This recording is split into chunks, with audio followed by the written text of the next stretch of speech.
Hi, good morning. Hey, it's Charlie with Under the Radar here. And this morning, I am working on, it's interesting, I'm working on a presentation about Social Security.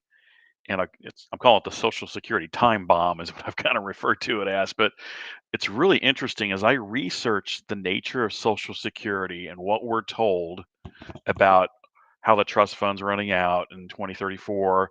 They'll have to cut back the amount of payments to like 78% of the full payment that be you would be legitimately deserving. That due to a number of factors that they may have to cut that back. Then, so you know the rigmarole of what we're told, and if you're like me, I'm going to count on Social Security for a little bit of my retirement, but. Like everybody else, or a lot of other folks, I've tried to scrimp and save through the years to uh, have a pension, or my wife has a pension, and for me to have a 401k and for her a 401(b) that will really be the main source of our Social Security. But as I research it, and I look at what the solutions are. So number one, what the problem is, and number two, some of the solutions that are talked about, and you hear the same stuff everywhere I research it. It's the same stuff. It's raise the retirement age from 67 to 70, or do means testing, or anyone raise the amount of pay that someone have to contribute to Social Security. I think it's 166,000 is where it caps, but to raise that, and a number of other solutions that you hear all the time, and nobody's really taking action on them. But it's forced me as I sit here and I research the nature of it. I do consulting, and when I work with organizations, the impact of AI cannot be understated. I mean, it's unbelievable the things that we're in the midst of that AI is changing right now.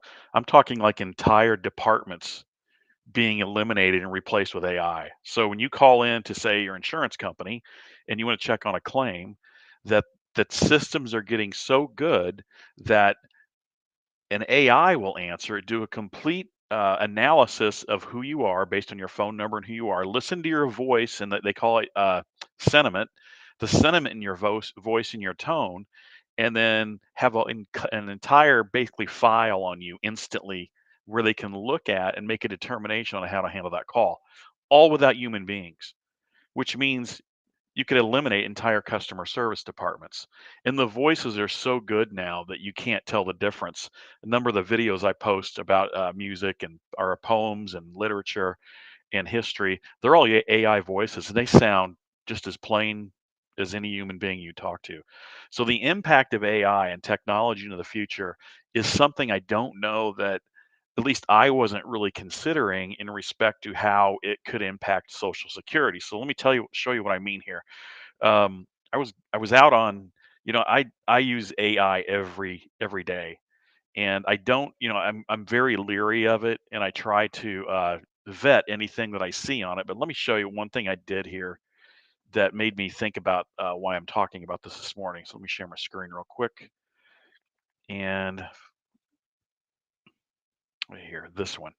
So I asked the AI to give me a chart that showed me the decline in birth rates as compared to the aging population. So you can see, and I'm colorblind, but I think it's a red color, the birth rates per female in the United States, and then the blue one is the worker to retiree ratio. So back in here, it was about eight was the number of there were eight workers to support one retiree back in whatever year that would be, like the 1950s.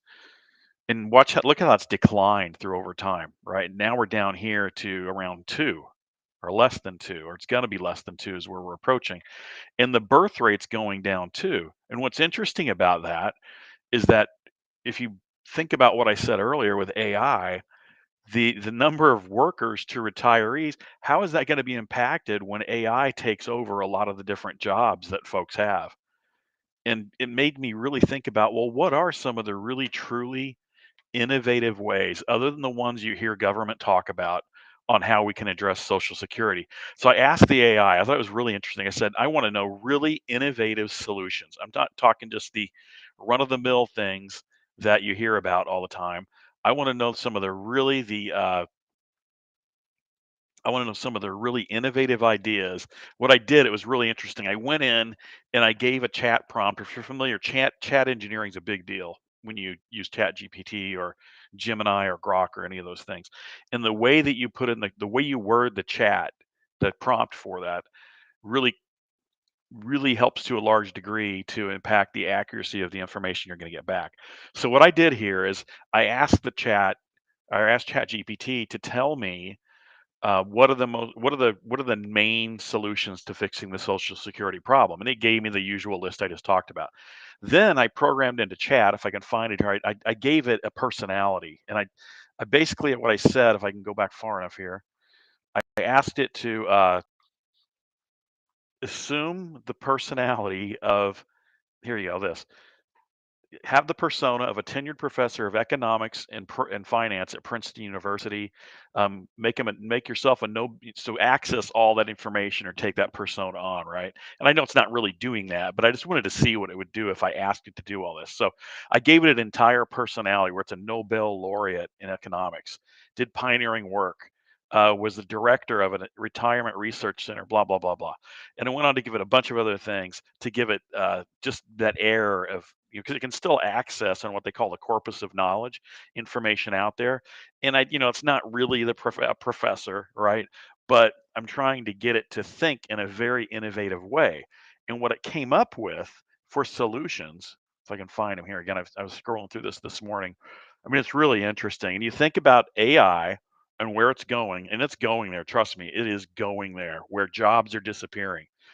So I asked it to give me some solutions from a very innovative perspective, considering where technology is going in in the world today. So here's the ones it gave me.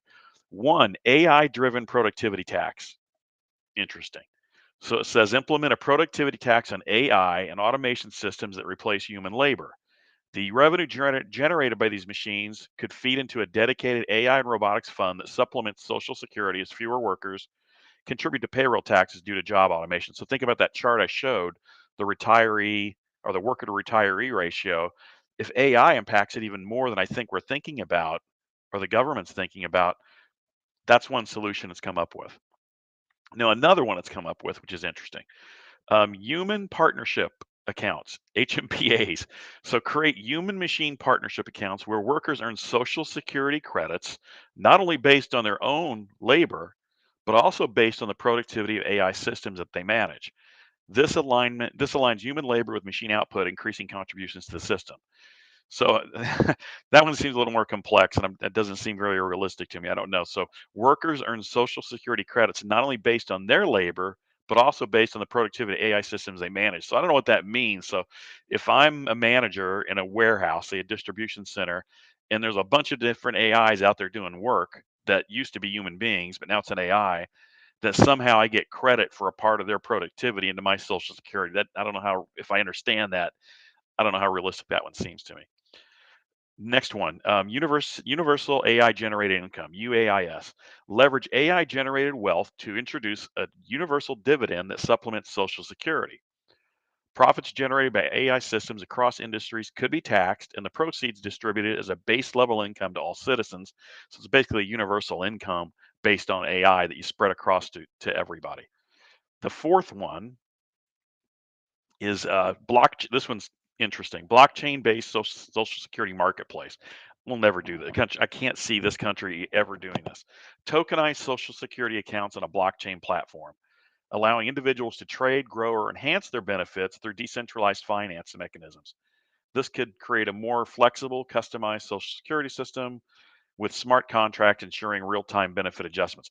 I want to understand that a little more, but just on the face of it, I just don't. There's so much bureaucracy, and there's just no way unless you had somebody like Musk or somebody in charge of the whole thing. I don't know how you could ever pull this off at the federal government level. Number five, this one's interesting and way out there too. Quantum computing driven system optimization.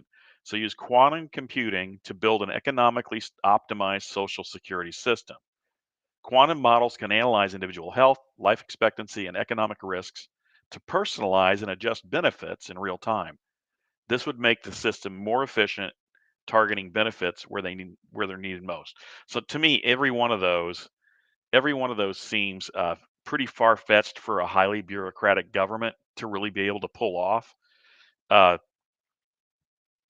so it's really interesting. I want to keep this short. I'm already at 10 minutes. Okay, let me shut this down. But anyway, I thought it was interesting this morning. I was trying to get the AI to give me not just the same old crap you hear about how to save Social Security or what might have to be done, but what are some truly, truly innovative ways to fix Social Security?